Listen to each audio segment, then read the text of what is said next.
चुंबकीय क्षेत्र में आवेश की गति। इसके पहले की हम दो स्थितियां देख चुके हैं।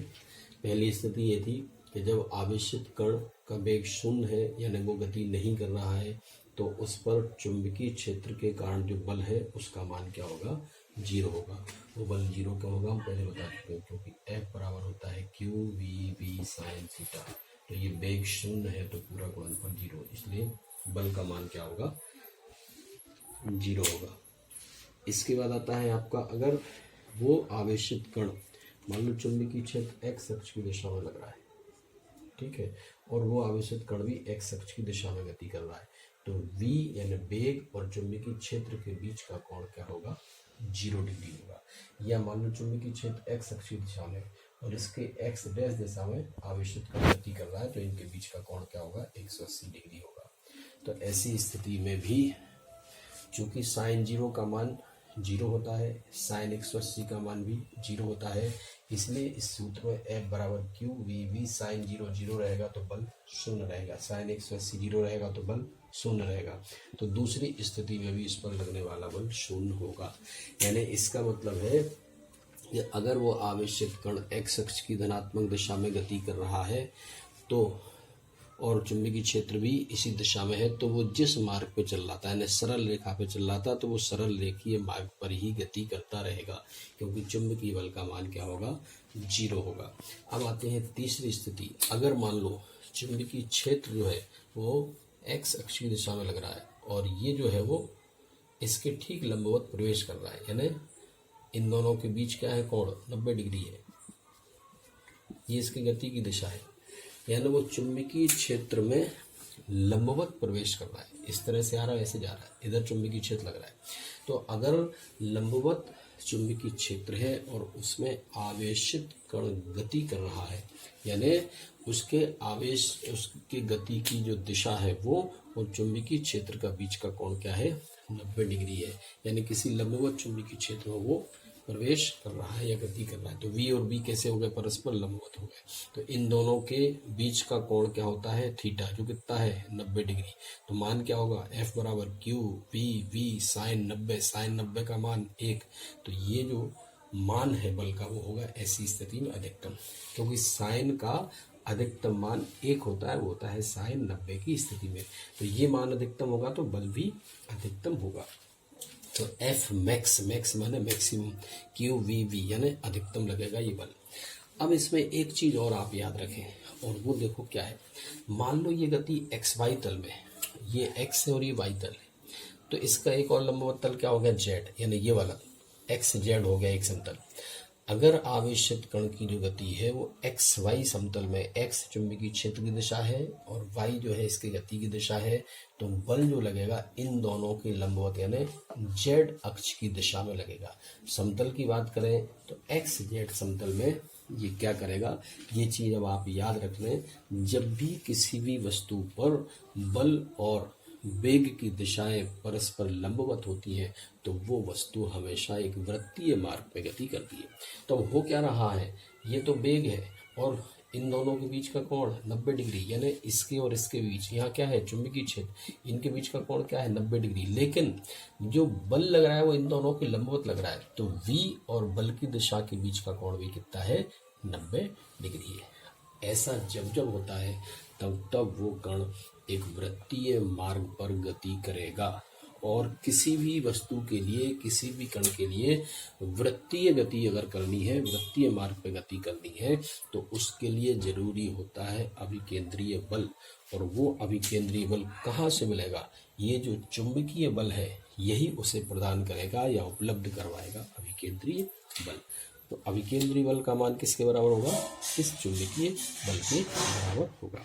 अभिकेंद्रीय बल कितना है, वो क्या होता है, mv²/r, जहाँ v उसका वेग है, r उस वृत्तीय मार्ग की त्रिज्या है, m उस आवेशित कण का द्रव्यमान है। q v भी हम यहाँ निकाल चुके हैं, q आवेश है, v वेग है और b चुंबकीय क्षेत्र की तीव्रता है। एक v से एक v कट जाएगा, यहाँ एक v रह जाएगा, तो mv/r, तो mv/r बराबर q इंटू v, तो r बराबर q v इधर आ जाएगा तो mv/qv। द्रव्यमान इंटू वेग होता है संवेग, जैसे हम कहते हैं रैखिक संवेग। रैखिक संवेग mv की जगह क्या आ गया, p/q क्यू बी। तो हमें क्या पता चला कि जब ये वृत्तीय मार्ग पे गति करेगा तो वृत्त की क्या होती है, त्रिज्या, और त्रिज्या को हम क्या कहते हैं, आर से प्रदर्शित करते हैं। तो उस आवेशित कण के वृत्तीय मार्ग की जो त्रिज्या है, तो उस वृत्तीय मार्ग की जो त्रिज्या है, उस आर वृत्तीय मार्ग की त्रिज्या है, पी रैखिक संवेग है। तो आपको यहाँ तक अगर समझ में आ गया है तो एक बार मैं वापस से रिपीट कर रहा हूँ। जब कोई आवेशित कण v वेग से, जिसका वेग है, किसी चुंबकीय क्षेत्र में लंबवत प्रवेश करता है या लंबवत गति करता है, तो हमेशा उस पर एक चुंबकीय बल लगता है। अधिकतम उस चुंबकीय बल का मान QVB के बराबर होता है, और वो आवेशित कण हमेशा एक वृत्तीय मार्ग का अनुसरण करेगा। यानी उसकी जो गति होगी, पहले गति कैसी थी, सरल रेखा में, जब कोई बल नहीं था चुंबकीय बल, लेकिन अब चुंबकीय बल लंबवत लग रहा है, वेग के लंबवत, तो वो आवेशित कण कैसी गति करेगा, एक वृत्तीय मार्ग पर गति करेगा। और वृत्तीय मार्ग के लिए क्या जरूरी है गति के लिए, अभिकेंद्रीय बल। बिना अभिकेंद्रीय बल के कोई भी वस्तु वृत्तीय मार्ग पर गति नहीं कर सकती है। अभिकेंद्रीय बल कहाँ से मिलेगा, ये जो चुंबकीय बल लग रहा है वही चुंबकीय बल उसके अभिकेंद्रीय बल प्रदान करेगा। यह चुंबकीय बल का मान अभिकेंद्रीय बल के बराबर होगा। तो अभिकेंद्रीय बल बराबर चुंबकीय बल के, चुंबकीय बल कितना है QVB, अभिकेंद्रीय बल कितना है mv²/r। दोनों बराबर के दोनों तरफ अंश से अंश की राशि और हर से हर की राशि कट जाती है। चूंकि इसके अपॉन में कुछ भी नहीं है तो ये अंश में है, तो v से एक भी कट जाएगा। यहाँ क्या बचेगा, v, तो mv/r, ये बचेगा QV/1 यानी QV। फिर से QV की जगह आ जाएगा, इधर आ जाएगा, R इधर आ जाएगा, तो यहाँ QV आ गया, यहाँ R आ गया, तो R बराबर mv/QV। mv यानी द्रव्यमान इंटू वेग को कहते हैं किसी कण का रैखिक संवेग। तो ये रैखिक संवेग के समानुपाती है, यानी रैखिक संवेग जितना ज्यादा होगा, रैखिक संवेग जितना ज्यादा होगा उसकी त्रिज्या उतनी ज्यादा होगी। रैखिक संवेग ज्यादा कब होगा, जब उसका वेग ज्यादा होगा। जितना ज्यादा वेग होगा उतनी ज्यादा उसके वृत्तीय मार्ग की त्रिज्या होगी। यानी अगर इसका वेग मान लो कम है तो वृत्तीय मार्ग मान लो इतना सा है त्रिज्या, अगर इसका वेग ज्यादा होगा तो इसका वृत्तीय मार्ग की त्रिज्या बढ़ जाएगी। ठीक है, आगे देखते हैं। P बराबर रैखिक संवेग। हम जानते हैं चूंकि इसमें कण में गति है तो गति के कारण जो कण में ऊर्जा होगी, आवेशित कण में होगी गतिज ऊर्जा। गतिज ऊर्जा को हम E के लिखते हैं। E माने एनर्जी, के मीन्स काइनेटिक, काइनेटिक कहते हैं गतिज को। तो गतिज ऊर्जा को E के द्वारा प्रदर्शित करते हैं। गतिज ऊर्जा का मान 1/2 mv² के बराबर होता है। हम क्या करें, इस सूत्र में m का गुणा कर दें और m का भाग कर दें, तो m से m कट जाएगा तो कोई फर्क नहीं पड़ेगा, वही रहेगा सूत्र। तो अब हम इसमें क्या करेंगे, ये जो हमने इस m का गुणा किया तो m इंटू एम हो गया m², और ये v²/2m, m इंटू वी का स्क्वायर हो गया, ये m इंटू वी का स्क्वायर/2m। तो m इंटू वी है संवेग के बराबर, तो ये संवेग का स्क्वायर/2m। अब इसे अपन 1 कर दिया हमने, तो क्या मिलेगा, ये p² बराबर 2me, p² बराबर क्या मिलेगा 2me। तो p बराबर अंडर रूट में आ जाएगा, तो वो चीज हमने यहाँ पे लिखी है, p बराबर √2m। अब यहाँ से क्या देख रहे हैं हम, r समानुपाती p। ये देखो r और ये p अंश में है, ये दोनों के समानुपाती, और p समानुपाती किसके आ रहा है, √e के। तो r समानुपाती किसके बजाय, r समानुपाती p के है, p समानुपाती √e के है, तो r समानुपाती होगा √e के। अब हमें एक चीज और दिखाई, ये याद रखनी है कि जब ये वृत्तीय मार्ग को, देखो ये वृत्तीय मार्ग का अनुसरण ऐसे करेगा, ये वेग की दिशा है, ये बल की दिशा, बल और वेग की दिशा जब इस तरह से होती है तब वो वस्तु वृत्तीय मार्ग पर गति करती है। ये स्थिति, अगले क्षण यहाँ पे वेग दिशा है, ये बल की दिशा, यहाँ पर वेग की दिशा, ये बल की दिशा, ये वेग की दिशा, ये बल की दिशा। और ये जब ये वृत्तीय मार्ग पर जब ये आवेशित कण गति करता है तो एक ये धारावाही लूप की तरह व्यवहार करता है। वो धारावाही लूप में क्या होता है, एक लूप रहता है, एक वृत्त की जैसी आकृति रहती है, और उस वृत्तीय आकृति में धारा का प्रवाह होता है, जिसे हम धारावाही लूप कहते हैं। धारावाही लूप की प्रवृत्ति क्या होती है, जब किसी चालक में से धारा प्रवाहित होती है तो उसके चारों ओर एक चुंबकीय क्षेत्र उत्पन्न हो जाता है। तो जब ये धारावाही लूप की तरह व्यवहार करेगा तो ये खुद का भी एक चुंबकीय क्षेत्र उत्पन्न करेगा। जो पहले से उपस्थित चुंबकीय क्षेत्र है उसको ये वाला चुंबकीय क्षेत्र जो है वो प्रभावित करेगा। अब चलते हैं आवर्तकाल की तरफ। आवर्तकाल किसको कहते हैं? जब ये वृत्तीय मार्ग पर गति करेगा तो इसको एक चक्कर पूरा करने में जो समय लगेगा उसे कहते हैं, इसका हम आवर्तकाल। तो आवर्तकाल बराबर एक चक्र में चली गई दूरी बटे चाल के। अब एक चक्र में कितनी दूरी तरह चलेगा? मान लो इसके वृत्तीय मार्ग की त्रिज्या r है, तो ये पूरा जब चक्कर चलेगा तो क्या करेगा? ये वृत्त की परिधि के बराबर, सर्कमफ्रेंस के बराबर डिस्टेंस ट्रेवल करेगा, ये दूरी तय करेगा, जिसे हम कहेंगे 2πr। तो ये हो गई है 2πr। चाल कितनी है? v है। r का हम मान रख दें यहाँ से, r बराबर mv/qv। तो हमने r का मान रख दिया mv/qv। v से v कट गया 2πm/qv। ये क्या आया? आवर्तकाल। तो आवर्तकाल क्या आया? 2πm/qv। यहाँ हम क्या देख रहे हैं? आवर्तकाल में कहीं पर भी वेग का मान नहीं है, न त्रिज्या है। इसका मतलब है आवर्तकाल इस वृत्तीय मार्ग की त्रिज्या और इस कण के वेग पर निर्भर नहीं करता है। क्यों नहीं करता? क्योंकि जब इसका वेग बढ़ जाता है तो इसके वृत्तीय मार्ग की त्रिज्या भी बढ़ जाती है। इसलिए इसको जितना समय पहले लग रहा था चक्कर काटने में, अब भी उतना ही समय लगता है। तो ये आवर्तकाल वृत्तीय मार्ग की त्रिज्या और कण के वेग पर निर्भर नहीं करता, जैसा कि सूत्र से स्पष्ट है। फिर हम जानते हैं आवृत्ति बराबर होता है 1/आवर्तकाल के। तो यहाँ आवर्तकाल 2πm/qv है, तो आवृत्ति में उल्टा हो जाएगा qv/2πm। फिर आती है कोणीय आवृत्ति। कोणीय आवृत्ति हम किसको कहते हैं? ओमेगा बराबर 2πν के। तो 2π की जगह 2πν यानी आवृत्ति। आवृत्ति कितनी है? qv/2πm। तो हमने qv/2πm रख दिया मान। 2π से 2π कट गया, ओमेगा बराबर qv/m। तो इस तरह से हम कोणीय आवृत्ति भी ज्ञात कर सकते हैं। तो हम पढ़ रहे हैं अभी आवेशित कण की चुंबकीय क्षेत्र में गति। हमने 3 स्थितियां अभी तक पढ़ ली हैं। एक स्थिति तो वो थी जब थीटा बराबर 0 था, एक या 180 डिग्री था। एक स्थिति थी जब वो वेग शून्य था। तो अब एक तरह से हम ये मान लें कि ये हम तीसरी स्थिति पढ़ रहे हैं। पहली वाली स्थिति थी जब थीटा बराबर 0 डिग्री था या 180 डिग्री। दूसरी हमने पढ़ी थी जब थीटा बराबर 90 डिग्री था। तो हम ये मान के चल रहे हैं कि अब ना तो थीटा बराबर 0 है और ना थीटा बराबर 90 डिग्री है, बल्कि इन दोनों के बीच स्थिति है। दोनों ही स्थितियों में हमें ये याद रखना है कि जब थीटा बराबर 0 था तो इस कण पर चुंबकीय बल का मान 0 था।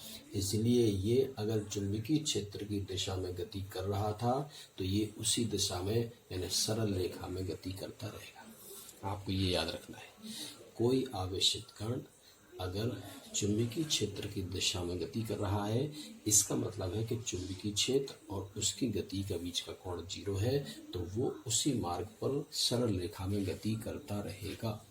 दूसरा, अभी इसके पहले हमने देखा था, अगर थीटा का मान 90 डिग्री है यानी चुंबकीय क्षेत्र की जो दिशा है और कण के वेग की दिशा एक दूसरे के लंबवत है, तो वो एक वृत्तीय मार्ग पे गति करता है। दोनों चीजें याद हो गई। पहली स्थिति जब थीटा बराबर 0 है जब तो सरल रेखा में चलेगा, जब थीटा बराबर 90 डिग्री है तो वो वृत्तीय मार्ग पे चलेगा। अब यहाँ दोनों स्थितियों के बीच की स्थिति आ गई है।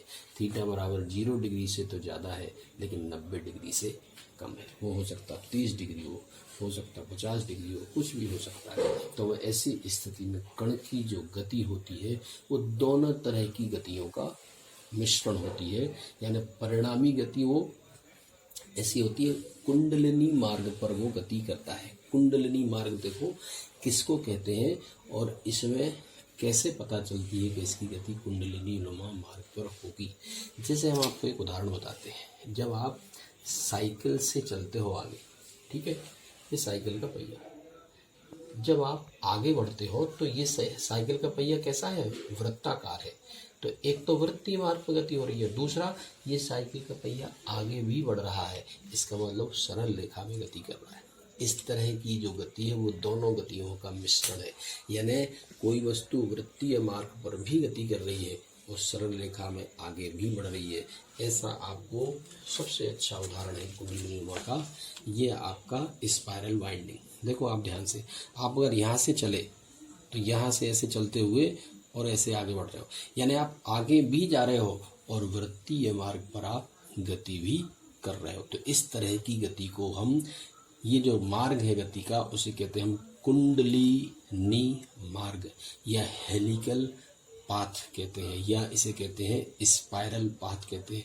कुंडलिनी को कहते हैं, सांप कुंडली मार के बैठता ना, इसलिए इसका नाम इसका पड़ा है कुंडली बना के बैठता है, तो इसका नाम कुंडलिनी गति पड़ा है।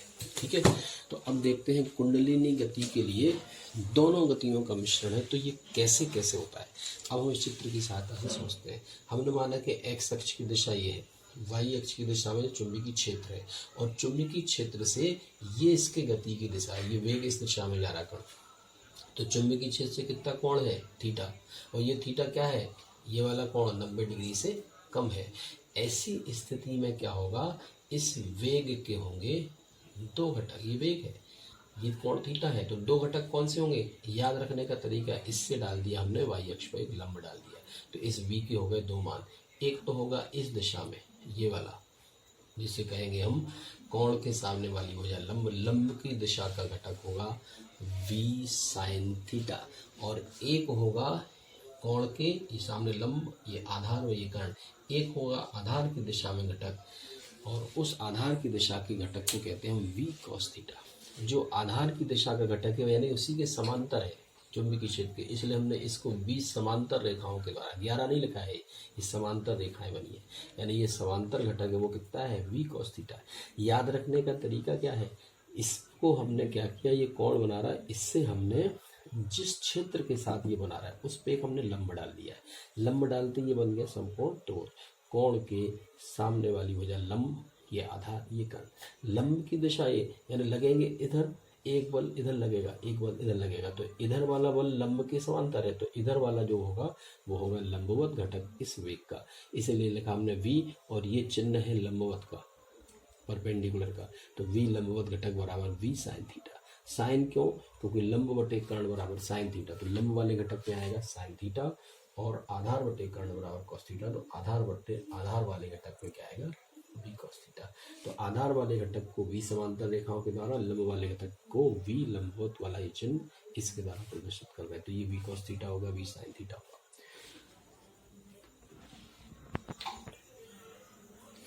तो अब दो घटक हैं, एक तो है चुंबकीय क्षेत्र की दिशा में और एक है चुंबकीय क्षेत्र से लंबवत दिशा में, तो ये दोनों स्थितियां ये आ गई हैं। जब ये चुंबकीय क्षेत्र की दिशा में गति करेगा तो ये सरल रेखा का मार्ग अपनाएगा, जब ये लंबवत गति करेगा तो ये वृत्तीय मार्ग अपनाएगा। तो ये दोनों तरह से गति कर रहा है, तो सरल रेखा में भी गति करेगा और वृत्तीय मार्ग पे भी गति करेगा, इसलिए इसका मार्ग इस तरह का कुंडलिनी नुमा होगा।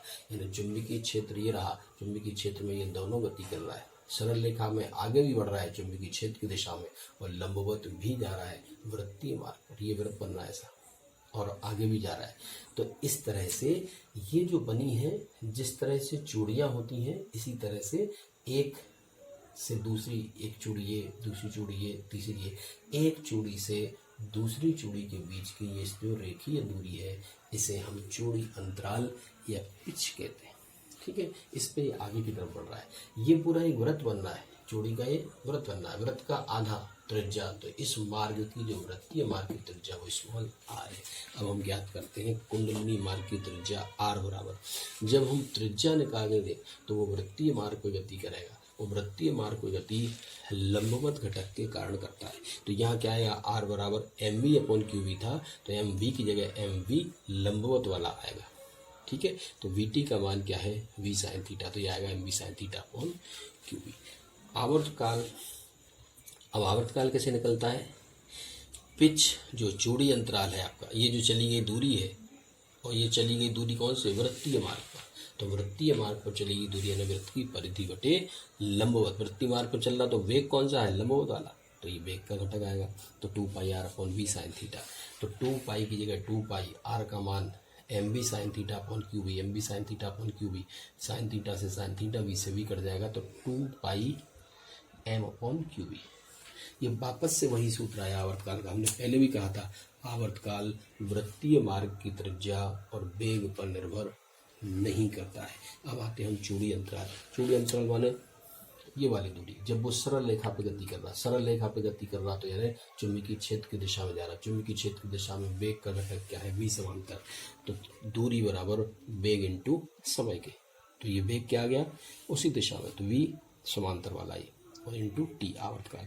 तो v समांतर का मान v cos थीटा है, t का मान अभी निकाला 2πm upon Q 2πm upon Q. तो ये मान आ गया 2πm v cos theta upon Q. फिर इसके बाद एक y बराबर 2πr अपॉन टेन थीटा, ये भी एक मान आता है, वो देखो कैसे आता है वो बता देता हूँ। y बराबर 2πr जो टेन थीटा है वो कैसे आया, ये जो सूत्र आया था कौन सा, y बराबर अभी हमें मिला था सूत्र 2πm v cos theta upon Q B. हम क्या जानते हैं, हम ये जानते हैं कि r बराबर होता है M B upon Q B के, r बराबर M B upon Q B. तो यहाँ से हम मान क्या निकालेंगे, m अपॉन क्यू बी का मान, या r का मान जो भी है आपका, आप चाहो तो एम बी नहीं, r का मान था एम बी साइन थीटा है, इसमें r बराबर कहते हैं M B sine theta upon Q B. तो M B sine theta upon Q B, हम क्या करें इसमें M B upon Q B का मान निकालें तो क्या निकलेगा, r बटे साइन थीटा। बस यही काम हमें इसमें करना है, ठीक है। तो M B upon Q B ये रहा, इसकी जगह लिखेंगे हम r बटे साइन थीटा। तो ये हो गया 2 cos थीटा r बटे साइन थीटा। cos थीटा को यहाँ ले जाओ तो साइन अपॉन cos 10 बन जाएगा, तो ये हो जाएगा 2πr अपॉन टेन थीटा। इस तरह से y बराबर ये मान प्राप्त हो जाएगा।